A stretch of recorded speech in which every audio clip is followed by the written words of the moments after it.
Hey, this is Dave DeCamp from antiwar.com, and this is anti-war news for Tuesday, October 18th, 2022.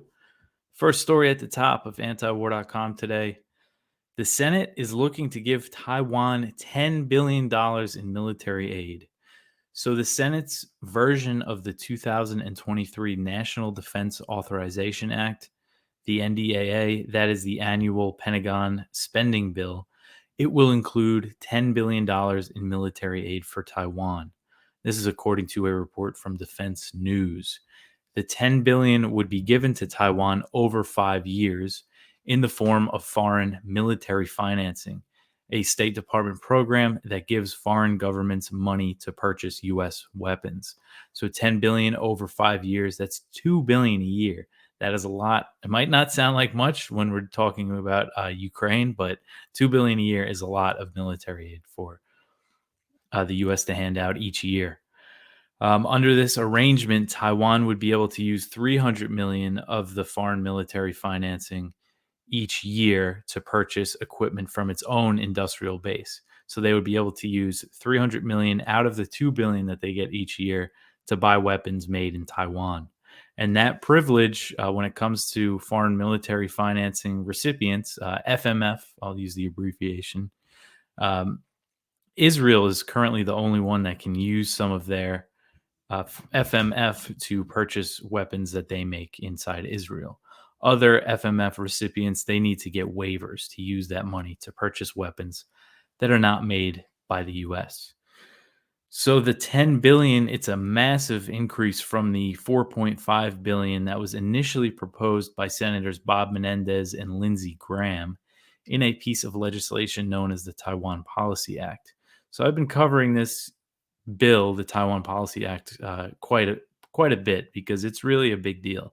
It's really going to change what they're trying to do, U.S. policy toward Taiwan. I mean, giving them 10 billion in military aid is pretty huge. But initially, it was 4.5 billion, and then the Senate Foreign Relations Committee advanced the bill and added another 2 billion, and they brought it up to 6.5 billion. But now they've decided that they want to put this military aid into the NDAA, and an amendment that was added to it brought it up to 10 billion. So the Taiwan Policy Act, it included other measures that would have boosted diplomatic ties with Taiwan.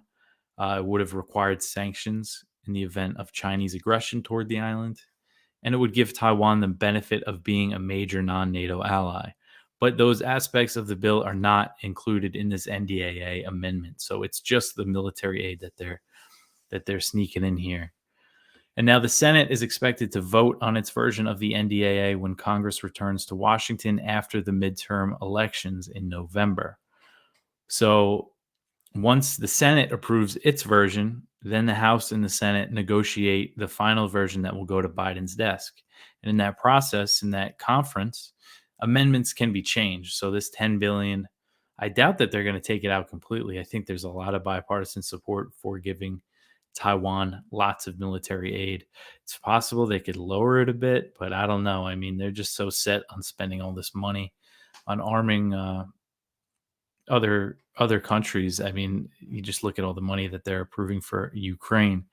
So the Senate's effort to give Taiwan this massive amount of military aid, it comes as tensions are soaring between the U.S. and China over Taiwan. China's unprecedented military drills in response to Nancy Pelosi visiting Taiwan and its rhetoric over the issue make it very clear that more U.S. support for Taiwan, more movement in this direction, makes a conflict. It only makes a conflict in the region more likely. I think it's pretty clear the way things are going here, but that's not going to stop them. They're doing this, when you hear them talk about this, they say they're doing it in the name of deterrence. Their argument is that they didn't do enough for Ukraine before this current war started, even though U.S. involvement and intervention in Ukraine played such a major role in provoking the war. But in their minds, maybe, I don't know if they really believe this stuff themselves, but they think they didn't do enough. So for Taiwan, they want Taiwan to be different. But Chinese officials have just repeatedly warned recently that more U.S. support for Taiwan could lead to war. And that doesn't mean a full scale invasion. There's other, because that would be such a massive military operation. China does not want to do that, but there's other options they could take, such as a blockade. There's a lot of things that could happen, and we're just really moving in this direction. All right. So the next one, this is actually from Asia Times, and it is about how the chip war. This is the economic aspect of the U.S. China, the U.S. campaign against China. The chip war policy is hurting U.S. firms more than China, and this is by Scott Foster. So this article just says on October 7th, the Department of Commerce, it expanded licensing requirements for exports of advanced semiconductors and the equipment that's used to make them to cover all shipments to China and not just shipments to particular companies. So this is a pretty big deal. I mean, there's been a lot of these export restrictions, and this latest one, when it comes to chips, seems to be pretty significant. And this is a sign that although it's something that would take extreme effort to really do a full decoupling from China, because their US and Chinese economies are so intertwined, this is a sign that we're really going in that direction, because this is a pretty drastic measure. And as this article goes over, all these American chip companies have seriously taken a hit because of these chip restrictions. Intel, for example, was down 56%. Micron was down 50%. Nvidia was down 69%. AMD 67%. So that's pretty significant. And it goes over how Chinese companies took a hit too, including their top foundry, which was down 40%, but not as significant as the hits that the U.S. took. But this is really, as this article says, it's a pretty aggressive policy, and the industry is really taking a hit because of all these sanctions and stuff. Not just in the U.S. but also U.S. allies that have been pressured, that are being pressured not to sell certain things to China. There's a company in the Netherlands that really took a hit over this, in Japan. So it's just more this economic side to this that has really backfired. Has been hurting American companies a lot. Okay, so the next one here, this is more with this NDAA. So senators introduced an amendment to the Senate version, to the Senate version of the 2023 NDAA, that would give the Pentagon what they call wartime procurement powers, allowing it to purchase more arms for Ukraine. So according to Defense News again, so this NDAA stuff is pretty confusing and tough to follow, and a big reason why is because they introduce like thousands of amendments, and then they pick a few that get added on. But if you go try to read them, it's just the wording, it's very confusing. The Taiwan one was actually pretty simple, but this, for example, is pretty tough. And Defense News usually does a pretty good job of explaining it. But so this amendment would allow the Pentagon to purchase arms using multi-year contracting authorities, which are typically reserved for procuring naval vessels and warplanes. So really big purchases of really big equipment. It takes a long time for these contracts to work out, because they take a while to manufacture and deliver, and then there's training. But this seems like, just the way that they worded it, that this would be more focused on smaller arms, the type of things that they've been sending to Ukraine, such as Stinger missiles, the howitzers, and stuff like that. So it would grant the Pentagon the power to lock in contracts for the fiscal year 2023 and 2024 to buy munitions, and it mentions specific U.S. manufacturers, Lockheed Martin, and Raytheon, and then also Bay Systems and Kongsberg Defense and Aerospace. Kongsberg is a Norwegian company, I believe, but they make an air missile defense system that the U.S. uses, and that it's been says that it's going to give to Ukraine as well. And Raytheon, of course, I have to mention, is the former employer of Lloyd Austin, the Secretary of Defense. He was a board member before he took his post at the Pentagon. And these weapons makers, they've really been cashing in on the U.S. and NATO policy of arming Ukraine. And the idea of this amendment would be to incentivize them to increase the production of certain arms. The legislation would also allow the Pentagon to partner with NATO to purchase weapons for alliance members in mass quantities. So, another thing that's going on here is a lot of these NATO countries that there's a lot of former Soviet states in NATO now, and a lot of them still use older Russian made equipment, but they want to transfer them to NATO equipment. So, that's another way that they're going to be cashing in on this.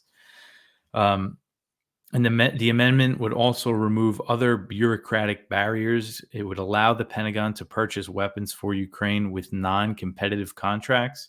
So that would make the process a little faster. It would also waive a requirement for contractors to provide what they call certified cost and pricing data. And these things are required to make sure that the Pentagon is paying a fair price, a reasonable price. So they're going to waive that. So this means they could probably charge more for these weapons. I mean, it's just really working out for them. In the legislation, it shows that Congress expects to be supporting Ukraine in its war for years to come. As Politico reported last week, NATO has a 10-year plan to rebuild Ukraine's military and arms industry to shift the country's armed forces from using Soviet weapons to primarily NATO weapons. So this quote is amazing. A senior congressional aide speaking with Defense News said that the amendment could also be used to purchase weapons so the U.S. could better confront China. This senior congressional aide spoke on the condition of anonymity and said, quote, "We can't pussyfoot around with minimum sustaining rate buys of these munitions. It's hard to think of something as high on everybody's list as buying a ton of munitions for the next few years for our operational plans against China and continuing to supply Ukraine," end quote. So, I mean, it sounds like that this is an amendment that they're going to give the Pentagon these wartime powers, but it doesn't seem like it's specifically for Ukraine. They can use it to buy whatever they want, it seems like, according to the way this is characterized by Defense News and this congressional aide. So again, the Senate has to still pass its version, and then the Senate and the House negotiate. So there's a chance that this amendment could be changed. But I follow this stuff, so I'll keep you updated on it as we move along here. But I just want to take the moment, speaking of all this money that the Pentagon is getting and that Congress is forking over, we at antiwar.com, we need some money. And unfortunately, we don't get nearly enough as they do. We're entirely dependent on our readers. Our fundraiser has been moving along a bit slow. We're making progress, and we appreciate everything that we get. But we just got a nice big boost from some of our generous donors, some of our bigger donors. They have pledged up to $31,000 in matching funds. And that means we have to raise that amount in individual donations to match it to secure those funds. So if we get up to that point, this could help us finish our fundraiser much more quickly. You could go to antiwar.com/donate to help out. And please subscribe to our newsletters. If you go to antiwar.com/newsletter, you'll see we have a weekly one as well as a daily one. And there you'll get letters about our fundraisers. And again, I mean, we've just been endorsed by some pretty amazing, incredible people: Noam Chomsky, Colonel Douglas McGregor, John Mearsheimer. So, if they are telling you to support us, I think you should listen to them. And again, you see what we're up against. I mean, the mainstream media, they get all this corporate money, and there's just so much money in keeping and controlling the narrative. And they want to erase all the history before February 24th, where we try to give you the information in context. That's very important. So please help us out, antiwar.com/donate. Okay, next story here. Russia says that it launched more attacks on Ukraine's energy infrastructure. So Russia on Monday said that it launched attacks on Ukrainian infrastructure as Kiev came under bombardment by Russian kamikaze drones. So a Russian Defense Ministry spokesman said that the Russian armed forces continued delivering strikes across Ukraine, and they are saying that all the targets they wanted to hit were hit. Ukraine's prime minister said that Russian kamikaze drones struck energy infrastructure in Kiev, and rocket attacks were launched in two other regions near around the city of Dnipro and the Sumy Oblast. And he said hundreds of residential areas have lost power as a result of the attacks. According to South Front, Russian kamikaze drones also struck an energy facility in Odessa. In Kiev, authorities said that a Russian drone hit an apartment building and that four civilians were killed in the strikes. So the drones that they're using are known as Geranium 2 drones, Russian Geranium 2s. But the US and Ukraine and a lot of other people are alleging that they're the same as these Iranian made drones, the Shahed 136. So they're saying Iran sold Russia these drones, and then Russia painted them and gave them a different name and then deployed them in Ukraine. For their part, Iran denies it. We'll get more into that in the next story. They deny that they've provided Russia with weapons that they can use in Ukraine. But Monday's attacks on Ukraine's civilian infrastructure, they appear to be the most intense since Russia launched large-scale missile strikes across Ukraine early last week in response to the truck bombing of the Kerch Bridge, which connects Crimea and Russia. And so they've continued, these attacks on infrastructure since then, but not as intense as those first couple days. So this seems to be the most intense since then. And this comes after, as I went over yesterday, the uptick in Ukrainian shelling of Russia's Belgorod Oblast, which borders Ukraine. And Putin had previously warned that Russia would step up strikes across Ukraine in response to what he calls Ukrainian terror attacks on Russian territories. Now, I haven't seen Russian officials explicitly say that that's what these drone strikes and other strikes were a response to, but I think kind of expected something like this to happen after seeing all those attacks in Belgorod. All right. So the next one that we got here, the EU approves. Oh, wait, sorry. Did I miss something? No, sorry. The EU approves a program to train thousands of Ukrainian troops in Ukraine. So the EU on Monday announced that it will be training Ukrainian troops in Europe, and they also announced a plan to provide Kiev with $486 million to purchase weapons. The training mission's initial goal will be to train 15,000 Ukrainian troops. The mission's headquarters will be based in Brussels, but the bulk of the training is expected to take place in Germany and in Poland.